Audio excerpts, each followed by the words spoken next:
Live, fellas. Yeah, this summer. What up? What up? What up? We live. Ladies and gentlemen, good evening. Oh, wait, hold on. We got a late comer. Got a late comer. We got Wallstreet Hec coming in. But good evening, ladies and gentlemen. Welcome to season 2. Season 2, baby. Season 2 of the Knicks. STK, Surviving the Knicks. Surviving the Knicks, baby. Surviving the Knicks. Good evening, ladies and gentlemen. We got the good fellas, great Knicks fans in the building. We got Ed Dollars. What's going on, Ed? What's up, boys? Excited to talk to the whole crew, man. Haven't seen you guys in a while. I'm excited to talk. Let's do this. What's up? All right, we got Coach B in the building. Sir. What's going on, Coach? No big B action after Kemba. All right. That's what's up. That's what's up. And last but not least, the infamous Wallstreet Hec. What's going on? Wallstreet. What's up, The fellas? controversial. The controversial. Let's go. What's going on, Wallstreet? Good? Nothing much, man. Good, man. How's everybody feeling? We all feeling good? Good, man. Good. All right, so fellas, let's just jump in this, man, because I'm excited. I'm glad that Ed came up with the question, because I had so many things, and I'm like, I don't know how the heck I'm gonna fit this in the 45 minutes. There's mad stuff to talk about. I got to pick these guys' brains, but we're here, and so let's get started. Let's start off with the free agency period for the Knicks. Obviously, Kemba, Bronx native, comes back. Fornier, which was a surprise. I didn't see that one coming. They re-signed Derrick Rose. Burks got some money. Noel got some well-deserved money.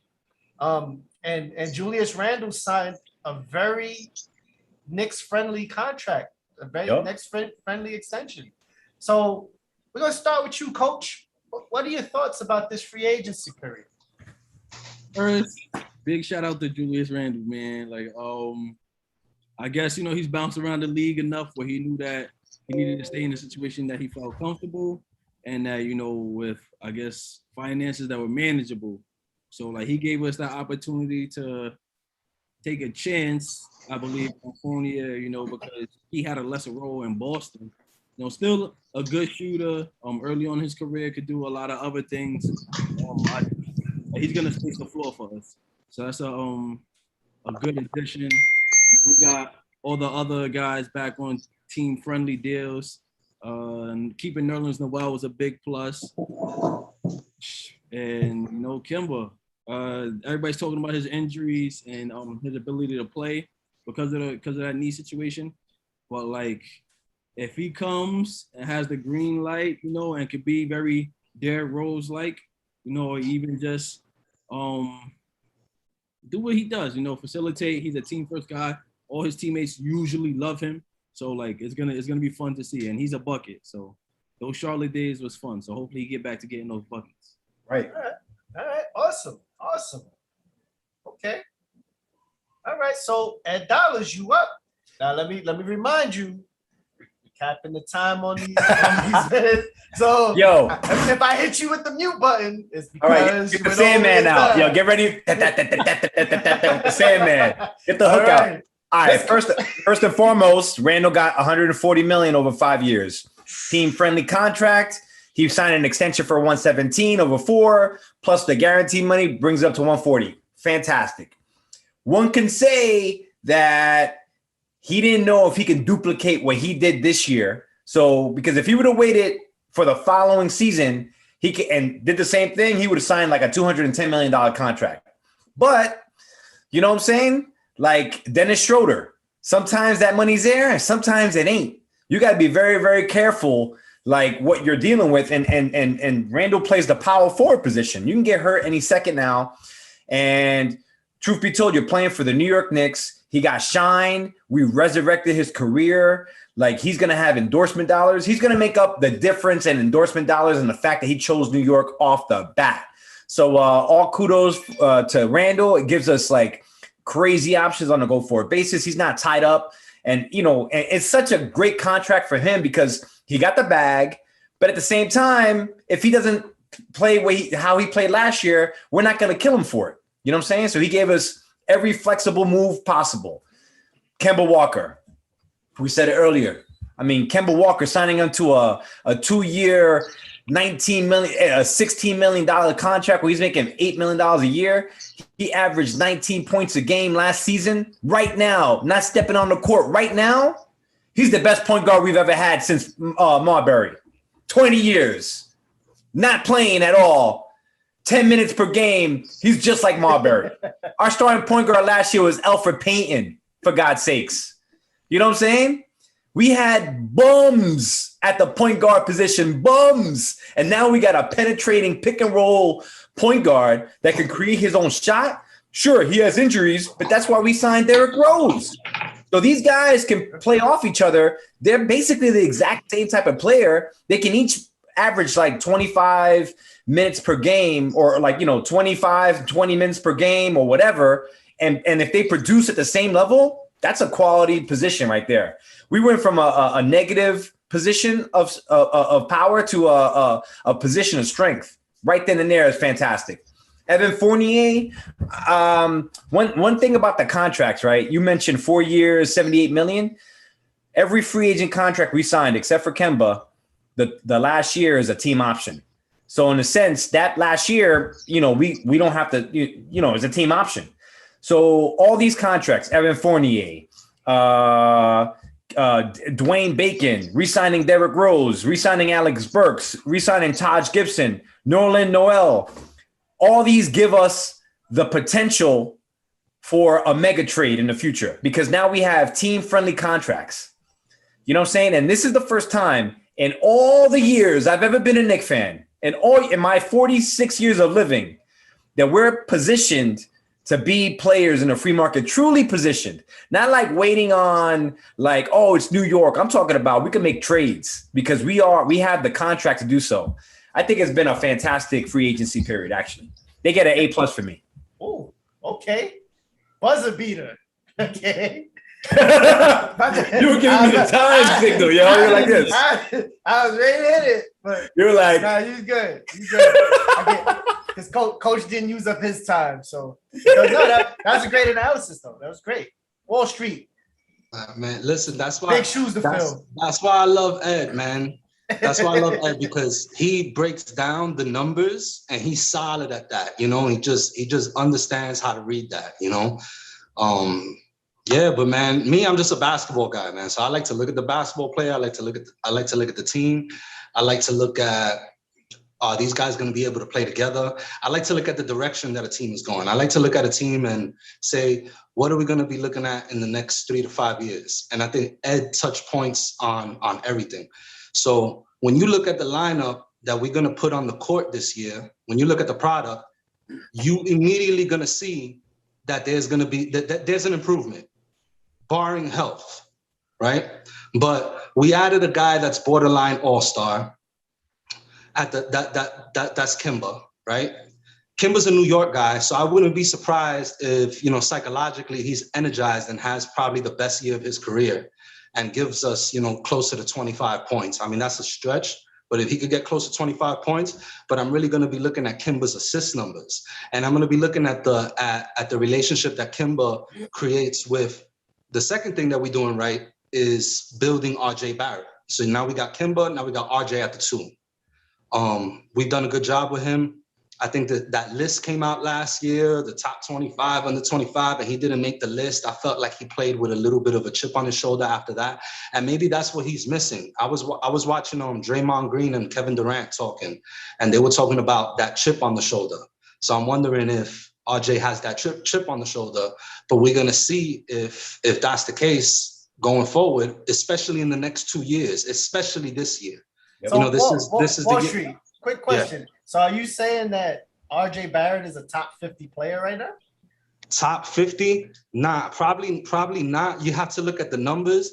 Can I argue that? I could argue that Rj Barrett was the starting point guard on a Rocky team, was the starting shooting guard on a Rocky team that made noise in the season and made the playoffs and, you know, was rocked by a good team. So can I say that he's top 50, top 25? Nah, but he's definitely producing because he's our starting shooting guard and we made noise this year. He could be. We don't know yet. Going into the third year. We don't know yet. This is his third year, so that's what I'm saying. But when you look at some of the other third-year players, you know, and you look at his career from 1 to 3 years, he's always made slight improvements. So basically what I'm saying is that in the first 3 years, I cannot say that Rj Barrett went backwards. I cannot definitively say that Rj Barrett went backwards. First 2 years. His first 2 years. And if RJ makes another jump this year, even if it's a small one, be an all-star, then it's going to start to have that snowball effect by year 4, by year 5, where you're adding to your game every year. And then by the end of that year, you know, by the end of the next 3-4 years, especially playing with young guys, building a core, kind of like Phoenix is doing. See, so we're a lot different than we were 10 years ago. But right now, what we're doing is we're building a core, and the core is looking good. You know, we're putting the concrete down in the house, and the concrete, I cannot definitively say that it looks bad. Does it look great? Time will tell. Does it look good? We're going to see, but we're looking like we're moving forward. At the 3 spot, we got some young dogs that going to have to step up and play that position. But right now, it's not looking like we have a definitive yes at the 3 spot. I know we gave Alec Burks some money, but we got Evan Fornier. That's the guy we signed. And Evan Fornier, I had this conversation with you this weekend. Evan Fournier is not going to start. Yes, he is going to start. Oh, God. Can I have my time? Hey, hold up. I got you, Heck. I got you. We got you. All right. So our lineup is going to look like Kemba, RJ. There's a question mark at the 3. Julius is going to be at the 4. And I thought we might have a question mark at the 5, but we threw Noel a whole bunch of money. So he better be a productive 5 spot for me. But there's still a huge question mark at the 3. And Evan Fournier is not the answer to my question at the 3 spot. Okay. All right, Heck. So Heck made a compelling argument. Okay. So listen, this is what I needed right now, because you guys are answering all my questions. I was sitting on my couch like, yo, like, how does Evan Fournier fit? Because he's a bucket. He's a bucket. Like, you can't deny that he's not a bucket. Like, he'll score. Now, is he like an unstoppable bucket? No. But for a guy that's averaged between 16 and 20 points for like between 5 and 6 years straight, I mean, he's getting them buckets. He just put up 28 in the Olympics. The kid can ball, man. The kid can ball. Well, Reggie Bullock was a big loss because, he's like 6'8", long arms.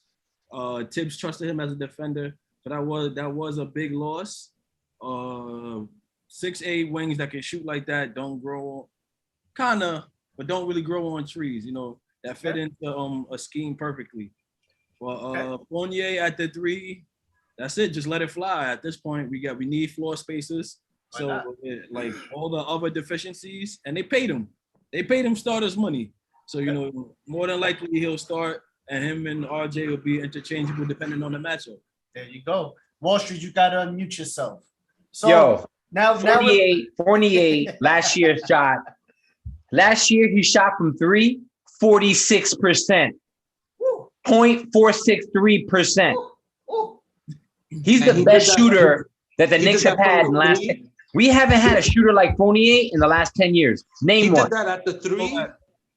He did that at the 3. What position has Evan Fournier played for the last 3 years? He plays the 2 or the 3. He's 6'7". He's 6'7". Oh yeah, he is 6'7". He is 6'7". Yeah. Evan Fournier. You know how tall? Right next to when they did the press conference between Kemba and Fournier, Fournier looked like he was like 9 foot compared to Kemba. I didn't even know he was that tall. My question is, does Fournier play the 3? Is he? He plays it. It doesn't really matter because RJ and Fornier would be interchangeable. RJ would be the 3 or he's the 2 or whatever. But the bottom line is he can shoot and he can shoot well. The reason why he was a little wishy-washy in Orlando was they had him doing too much. They had him doing playmaking, like driving the lane, like trying to assist, like catch and shoot, stay in your lane. He's going to be putting up numbers, especially when you have Julius Randle doing what Julius does, backing guys down, shooting from the perimeter, passing it off, and then RJ cutting to the rim and making things happen. We need a shooter. Evan Fournier is our shooter. Let me ask you guys this question, and then we'll move on to our next segment. Because we're big on Evan Fournier right now. I didn't even know he was 6'7". I thought he was like 6'5". So does Evan Fournier fit in Coach Thibodeau's defense first culture? I'm gonna let Coach B. Coach B, you got this. You got this, Coach. No way. All right, but ain't got it. He's tough, like playing for France. France is a tough physical team as a whole, so like he'll be able to. He gotta hide. He'll be Kyle Korver-ish, slightly better, in that sense, and we just gotta hope it works out. But they didn't pay him for nothing, so Tibbs better put him out there. I don't. What's up, Tibbs? So then my follow-up question is. But I will say, hold on, Heck. I will say that in Orlando, his coach in Orlando is Tibbs' best friend. Clifford, yeah. Clifford was his, so Tibbs talked to Clifford and Steve Clifford liked him. So he probably said, you know what, he's probably not the best lockdown defender. He's probably a good team defender. That matters too, you know what I'm saying? So you know what? And this is like, we can't stick with just Tibbs' philosophy because you ain't going to go past the first round with that. You're getting the playoffs, you get knocked out. The NBA is an offensive scheme NBA. Tibbs has to relinquish the reins a little bit. This is not one of those moves. This is like a little move. He may not be the defender that, RJ or Julius is, but he's not like he's not going to be a walkabout. You know what I'm saying? He's going to be okay. Yeah. But the key thing and the most important thing is that he's a lockdown shooter. So I'm hoping that Tibbs changes his philosophy a little bit. Okay. So then my follow-up question to you guys is Coach Tibbs good enough to hide him on defense? Yes. He's done it before. He's done it in Chicago. He's done it with whom? So I'm just going back to when Derrick Rose was on Chicago. There was a couple guys that were off the bench, weren't great defenders that he was able to hide them, because at the end of the day, again, knowing that he's 6'7" now, you made a great point. He's definitely interchangeable with RJ. He's definitely, and again, he's probably not your primary 3. I think RJ, his full potential, his limitless ceiling comes from him being at the 3. In my opinion, I think he's got that multi-talent in him to kind of flourish where he can kind of move around, play a tiny bit 1, but he can definitely play some 2, play some 3. Hopefully he got his weight up too. But moving on, thank you guys. Guys answered a lot of my questions. Draft picks. So the Knicks, unfortunately, weren't in the lottery. Well, actually, that's a great thing because they were in the lottery for a minute.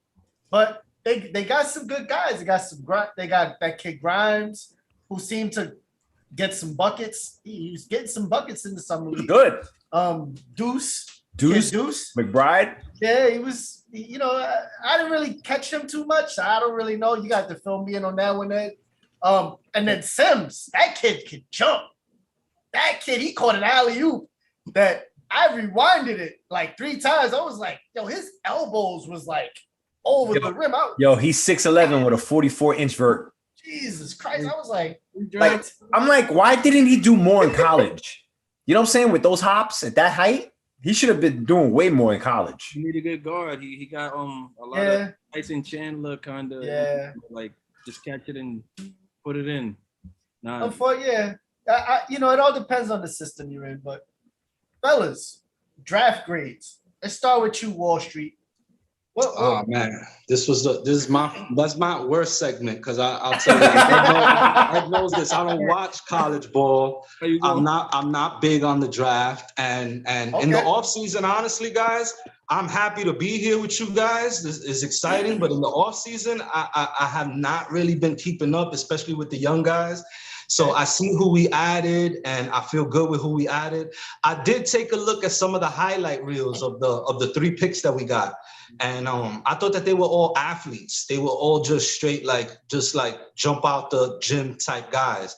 And now we got a couple of we got some veteranish point guard leadership that like Coach B was saying, if you could just get the ball down the court and throw it up, they'll go up there and get it, and it's never a bad thing to have a team that's just ridiculously athletic. Everybody can jump out the gym, those are the guys that a lot of great teams were like that. They can just run up and down the court, and there wasn't no necessary great shooter, no necessary great ball handler. It's just, we got the rebound and we were down court faster than you. And hopefully that's what it looks like. And when you got young guys, it's real good to have that. Because when you got young guys, they're not going to play together. They're not going to gel the way you want to. So in the beginning, for the first while, you got to tell them, listen, just run your tail off. And then as a coach, you got to tell guys, when you first put them together, you got to tell them, you can't tell them anything. You tell them, run, play hard. And then you watch them and you find their strengths. And then you bring them in and then you say, all right, let me coach you guys up a little bit. These are your strengths as I saw them. Now I'm gonna play you to your strengths. And that's something that I don't know if Tibbs can do. Tibbs is always going to try to take somebody that fits in his system. But once that guy is in his system, can Tibbs really get everything out that guy by just letting him, be a kid sometimes, Yeah, just like create stuff, just do something crazy. But I think that, we got athletes, we got raw athletes. So I give it a good grade. I like that. Okay. Yeah, I think we got more than raw athletes. I mean, ultimately, they made it a point to for Grimes and Duece, they found 2 guys that can actually shoot the 3 well and were playing hard defense. I mean, Duece McBride, I don't know if you guys watched the Summer League, he was picking up people full court. If you got the ball at the other end, he was right on top of you. And Grimes and McBride, there were games when they had 25 apiece. Grimes had 6 threes. One game, McBride had 5 threes. And the one that got the most buzz was Duece because he was a second-round pick, the 36th pick. And people were like, yo, this guy got picked too late. He should have been a lottery pick, no doubt. And Grimes is a shooter. I'm not sure how he was in college, but in the Summer League, he was killing those cats. No, he was the man on his team. Yeah. That was one of the knocks on him. They were saying that he's got to take a step back now because he was the offense in college for his team, and now he's stepping into where he's playing with grown men. So he's got to learn to pick his spot. Yeah, it's going to be hard for both those guys to crack the rotation because, again, we're talking about Kemba, Rose, Quickly. Don't forget about Quickly. So I don't foresee these guys playing the lead guard. I see them playing the 2 guard, and it really depends on RJ. You know how Tibbs likes to play everybody 40 minutes and stuff like that. It's going to be hard for them. For Sims, on the other hand, I can see him cracking the rotation. And, Norland's got 3 years, $33 million? Yeah. In reality, he got 2 years, $22 million. Yeah. And the reason why he got that money was probably a wink deal from the prior year because we only had him for $5 million and he was a suitable backup, But as you can see, we don't necessarily have to pay the center position that much money because Sims has the 44-inch vert, like we mentioned earlier. He's 6'11". He was grabbing rebounds. He was doing his role. He was setting picks. I mean, if we and I don't know, and the dunk that you caught, that was the highlight of the Summer League. You didn't see another dunk like that. That was an amazing dunk. And don't forget that, he caught another dunk too outside of that one. That was crazy. My man is nasty. Yeah. So, one thing that we should take out of from the draft picks is the fact that these guys got drafted. And we're looking at these guys and they played well in the Summer League. And we're like, wow, for the first time in a long time, the Knicks drafted smartly at a position of need. You know what I'm saying? the playmaking shooting guard. Another stat from the summer league is the Knicks were the highest shooting, highest percentage from three, and the highest makes from three in the summer league. So obviously the word out is like take more threes, shoot more threes, take more threes, take more threes. And I'm loving it. So it just is another thing in Leon Rose's cap. And, again, these are like little pieces that if they contribute to the Knicks, great. They could contribute to the Knicks in a bigger trade scenario where we're netting back like a Bradley Beal or Bradley Beal, Definitely. All right, coach, step on up. Let's get Summer League was very successful on so many levels. Shout out to Obi and Quick for being able to have that room to do their thing too. But as far as the draft picks, I feel like again Sharif Cooper, was available. He's good too. We traded down because Trey Murphy wasn't available. Guys, a lanky, athletic 3 and D. Yeah. And again, Jericho Sims going later, because he was older. I think he did 4 years at Texas. Cam Johnson looked really good too, man. Yeah, he's co-MVP with Davion Mitchell. Yeah. Like trading down made sense at the time, but then when you see like some of the league success, again, when we were looking for a lead guard because Kemba wasn't really like an option at the time, I feel like we should have took Sharif Cooper and waited to see how that would have turned out, especially because his playmaking will translate and he's just crafty. But McBride at the summer league, one of my favorites, being able to play alongside quickly and still just be an impact defensively. Like, they're all Tibbs guys. All three are Tibbs kind of guys. They're tough on defense, and then they make shots. Like McBride's game is like unbelievable. I actually had him in the first round, like back in March. I'm like, he got to be in the first round just because playing for Coach Bob Huggins, he has that toughness. And like now he's showing his athleticism and like boy could jump. Yeah. So being that kind of guard, I want to see him make the rotation, even though it's unlikely being a fourth guard. It'll be hard. The other kid, Luka, overseas guy, he's another crafty playmaking guard, but like he probably won't make the rotation either. I actually, Coach, I think they're gonna cut him, to tell you the truth, because he signed him to a $13 million contract. He didn't play well for Argentina in the Olympics, and he was trash in the summer league, and he was hurt. I can see him being cut because they don't want to pay the money. I don't think he was trash. I just think that quickly dominated the ball so much, and they were trying to push quickly, to fill that point guard role. So, I actually like his vision a lot. And Quentin Grimes, man, he has some early Devin Booker to him. Before Devin Booker was able to like really create his ISO shot and like separate for the mid range, like that catch and shoot stuff and that 1-2 dribble pull up stuff is perfect. And then again, those first 2 games, quickly trying to find his shot and like figure out how he's gonna manage the team. It was hard for him to get going, but those last 3-4 games, you can see Quentin like really find his own and like really showing his range, shooting even beyond the NBA 3, which like I'm super impressed by. And like, yeah, we got some tough, decisions to make. I like Alec Burks, but he's the first guy out, if we want to play some of these younger guys. And Jericho Sims fits in, just like Mitchell Robinson. Yep. And that athlete and, being able to do so many things as far as like turn people away, like clog up the lane on defense. And like his athleticism is really amazing. His pre-draft workouts, man, like he's really jumping eye to eye to the rim with the rim and stuff. And it's like, it's crazy. It's amazing. So he has to play behind Taj Gibson's, Nerlens Noel. So we'll see. But if not this year, definitely. And Mitch. Yeah, Mitch is the starter, but definitely if not this year, next year, all 3 need to be in the rotation by next season. Be hard. All right. So fellas, we got 10 minutes left. Right. I feel like we talked about the Randle extension. I feel like you guys kind of broke that down enough for people.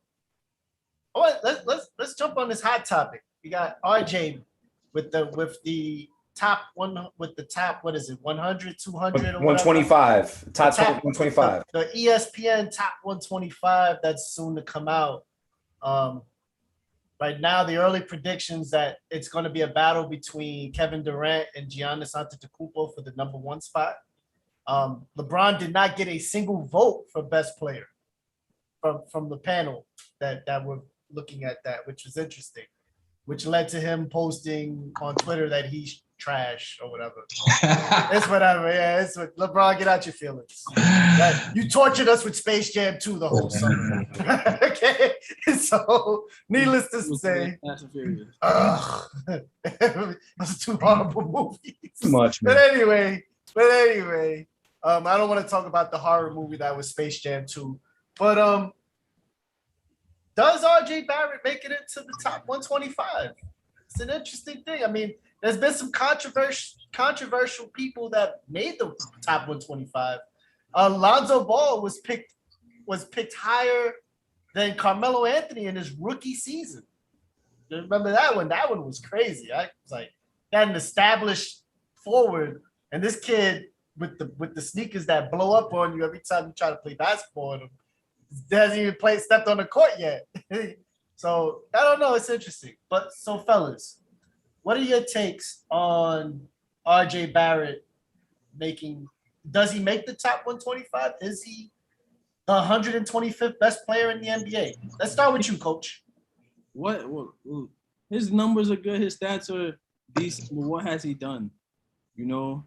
And there's guys that at least have caught some kind of fire, you know, where it's like, okay, you know, this guy's noticeable. RJ is still mediocre in the sense that he's a number 2 on a decent team, but doesn't really like stand out. He needs like a 50-point game or something, you know, or a 7-8 3-point game or something, or like just a game where like he dominates his matchup. Where like, oh yeah, he gave somebody 25 and held them to like 15, you know. So he definitely needs some motivation to take that next step and be a legit number 2 option. And I'd be happy if he doesn't make it, and I guess good for him if he does. He needs to do that. Okay, all right. Ed Dollars. All right, is RJ Barrett better than Alex Caruso? Yeah. Alex Caruso made the 125 team. Yo, they just hate on us, man.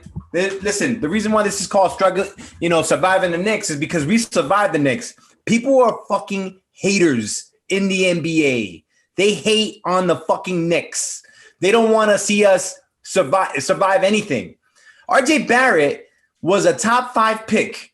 They didn't choose him for the all-rookie team. He's better than most of those rookies in that year. You know what I'm saying? He was a number 2 option on a team that was a number 4, that was 4th in the East last year. You know what I'm saying? He was a main cog. If it's not for RJ Barrett, we would not have made the playoffs last year. Of course he should be at 125, one of the better players, because a lot of the times those things don't just look at analytics, they look at future potential. Alex Caruso is not better than RJ Barrett. Not on his best day. What about Nerlens Noel? Because Nerlens Noel has made a cult following. Nerlens Noel made the I mean, you know, you gotta judge people by their position. You know what I'm saying? Like, I like Nerlens Noel, but you know, you're joking. The thing about Nerlens Noel is his defensive prowess is up there. But you know, like RJ's gonna drop you 18, he's gonna guard the best player.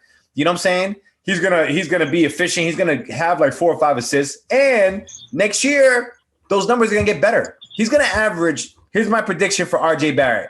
He's gonna average 21 points on 36% 3 and average like 4 assists per game. He'll be in the all-star conversation. He probably won't make the all-star team. So, you know what I'm saying? And then this top 125 thing will look foolish next year. Yeah, definitely. Just a quick note. Evan Fournier, Emmanuel Quickly, and Nerlens Noel made it. Julius Randle, Kemba Walker, Derrick Rose made it. Yeah, somebody has to. It's interesting. Yeah. Like RJ Barrett's better than Evan Fournier. It's the hype, man. It's all about who's exciting. You know, who's put up 30 in a game before. The problem with RJ Barrett is he has poor shooting percentages. You know what I'm saying? If you're strictly analytics on an analytics-based team, he's not cutting it. So the guy that created this list was strictly looking at the numbers. He didn't factor in the eye test. If you factor in the eye test, obviously he's one of the better players. And that's the enigma that comes with Rj Barrett. Rj Barrett is not the best on paper, but if you see the game, you'll be like, man, that guy's nice. You know what I'm saying? Because he's all over the place. RJ has to improve his efficiency. The second he's improved his efficiency, he'll be a top 65 player. You know what I'm saying? He has that potential. All right. Wall Street. Yeah, I'm happy. I'm happy that he didn't get it because, like I said before, sometimes it's about having a chip on your shoulder. And you know what? He didn't do enough to get it, because look at where he was picked. He's a very high pick. He's a number 3 pick, right? That's high. So, and now you're running with the Knicks on a team that you got a guy running at the 4 spot that's making noise in Julius Randle, right? Then you got some centers that are protecting the rim and your team is flying high. You know who Julius Randle was getting his assist numbers up with? It wasn't RJ Barrett. Julius Randle's, most of his assists went to Bullock and a lot of Burks. And RJ got a lot of love from that. But when you got a guy running the court like Julius, you got to be better. You got to be better. You can't be the worst guy on the court. I'm not saying he's the worst guy on the court, but if you're going to be a number 3 pick and you want to be the second option on this team, RJ Barrett should be thinking to himself, I want to be the number 1 option on this team. If he's telling himself that, hopefully I can improve and be a number 2 guy, then maybe RJ has shown us enough. I'd be done with him. I need RJ to look at the league like, I could take over the Eastern Conference at least for a year. I could be a top 3 shooting guard in the Eastern Conference, and I could dominate multiple matchups. And you know what? I'm playing at a level where when you come into the season, game 1, this is a playoff team. How do you know this is a playoff team? Because RJ Barrett's on that team. That's why. So that's a player. So is he a top 125? I don't really care if he's a top 125. Those numbers, they don't mean nothing to me. He's a young guy. I don't even know if this guy could buy a drink yet. So I'm just trying to see if he could build his game and go forward. You want to know an important question? It's not whether RJ Barrett's 125. It's can Obi Toppin crack the starting lineup, because we got a gap to fill. And this is an important year because we got a starter at the point guard position. We got a starter at the shooting guard position. Our 5 spot was like top 1 or 2 in the league in blocks last year. And when Mitch Robinson gets healthy, he's going to be, we might be looking at the second coming of the Twin Towers with Nerlens Noel and Mitch Robinson just not allowing nothing in the lane. Then you got Julius Randle. Let's see if he could continue to mature and just give me a year like the year that he had this year, and I'll be happy. RJ Barrett 125. I don't care if RJ Barrett's 125. Give me, like Ed said, and this year, I need 5 assists from him. You know what I'm saying? I need him to be digging for that number every day. I need 21, 22, 23 points. I need him to make an effort on defense because Kemba Walker is not a big guy. So he's going to have to step up there. And you know what? When you look at RJ's points too, it would be nice to get 20 plus from RJ, but if he's doing all the little things, Kemba's going to get us some points. Yep. And we need Julius to score. I don't know if there's a lot of offense on this team, man, but I'm excited to see if that raw dog, NBA is coming back. If we could slide into a 3 spot this year by being a bruising team in the playoffs, we could probably do. Now you're getting crazy, Hec. Like that. Now you're getting crazy, like Wall Street. Maybe we're not gonna do it. Nah, you got it right. Keep talking. It's likely it's not gonna happen. But listen, if we play that tough ball and we're not letting teams come to the Garden and score 100 points. If they come into the Garden and they sub 99 on a regular basis, we're going to get a lot of wins. We got to protect the house this year. We didn't do that well last year. If we protect the house a little better this year, then we could easily slide up a little bit next year. But it's going to be an exciting year, but we're going to see what happens. We're still young. We're still a very young team. Wall Street with the fuego. With the Stop flame. playing with me, Ed. Stop playing with me, Ed. So, fellas, Wow. it's a great show. So, Wall Street had a great idea. So, we got the final thoughts. Guys got a minute. Coach B, final thoughts. Coach B. Better on the rebounding side. So definitely as a team, I think the numbers for RJ is gonna be similar, if not down, because of Kemba. So 18, 5, and 5 for RJ is good stats for me. 40% from three still. Yeah, that's it. Let's go Kemba, man. Go Kemba. Let's go Kemba. All right. Hold on. Okay. Ed Dollars, you up? Got a minute. It's so hard to say goodbye. Yo, my man Frank, yo.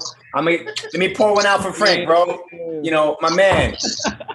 My man, if you had a different coach, you'd be a player. I hope you go to the Golden State Warriors. I hope you kill it.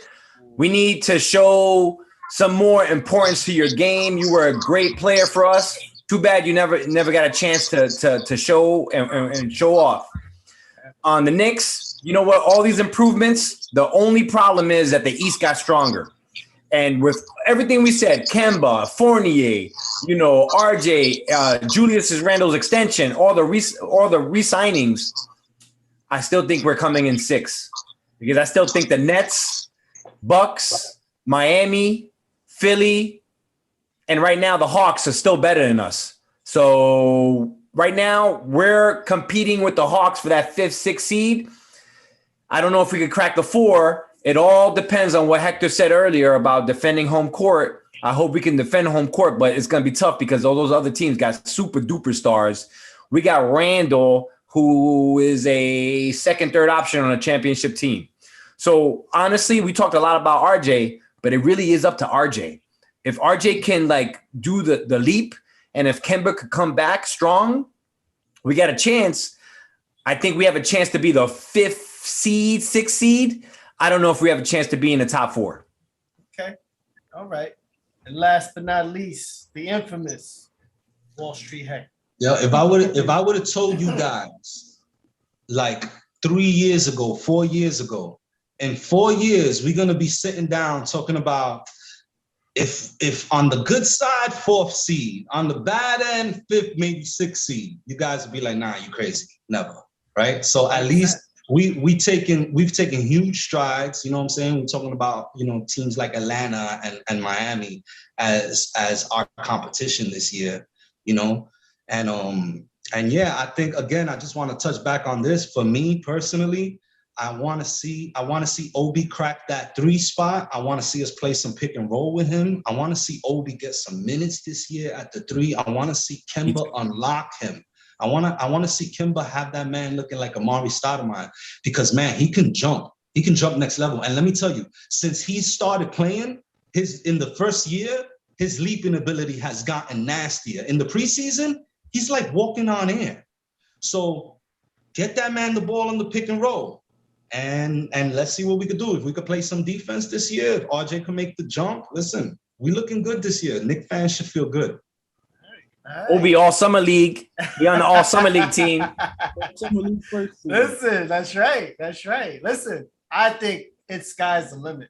I personally think the Knicks can shoot from anywhere from 3 to 6. Be honest with you guys. What you did was you kept the cohesiveness. Okay, the front office kept your core guys.